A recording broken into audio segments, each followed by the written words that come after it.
Nabalot ng tensyon ang pagpapaalis sa mga tindero at iligal na naninirahan sa Rojas Boulevard sa Maynila.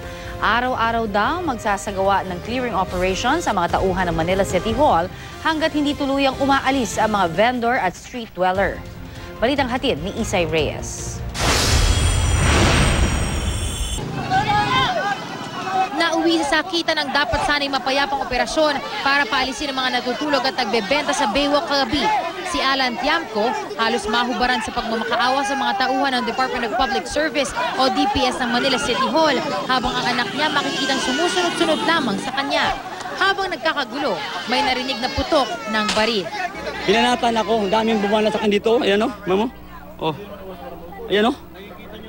Itong anak ko nabitawan, kumunting masagasaan sa kalsada. Nawala kami laban, binanatan kami. Napaputok pa ng baril yung tao ng City Hall.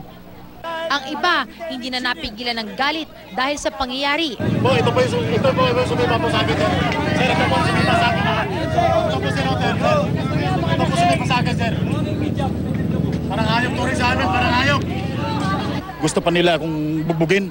Nasiba pa ako noon. Isa yata sa pinakamataas yun, siniba pa ako.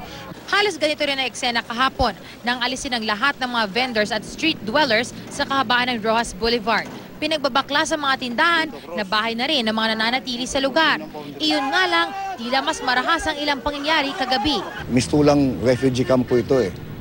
Nakakahiya naman po sa ating mga bisita, mga taga-lungsod. Alam niyo sa pagbabago, meron talaga isang mag-i-instigate na gano'n-gano'n. Ayaw na lang pagbabago eh. Nasa 15 tindahan lang daw ang may permit at maaaring pumwesto sa Baywalk sa ngayon. Araw-araw din daw silang magsasagawa ng clearing operations. Hanap buhay namin yan. Paano kung dalhin nila saan pa kami naghahanap buhay namin? Isay Reyes, GMA News.